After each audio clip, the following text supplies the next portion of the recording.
I have a patio table here. It's a 6-foot table round, and as you can see, I don't know if you can see or not in the video, it's kind of lost some of its luster, if you will.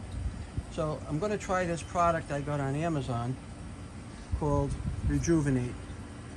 It's for aluminum and plastic. Now this is it will leave no residue at all on the tabletop. As a matter of fact, this is what body shops use to clean down a panel right before they paint it, because it's cleans and it just leaves no residue. It probably won't look much different once it's dry, but it will be clean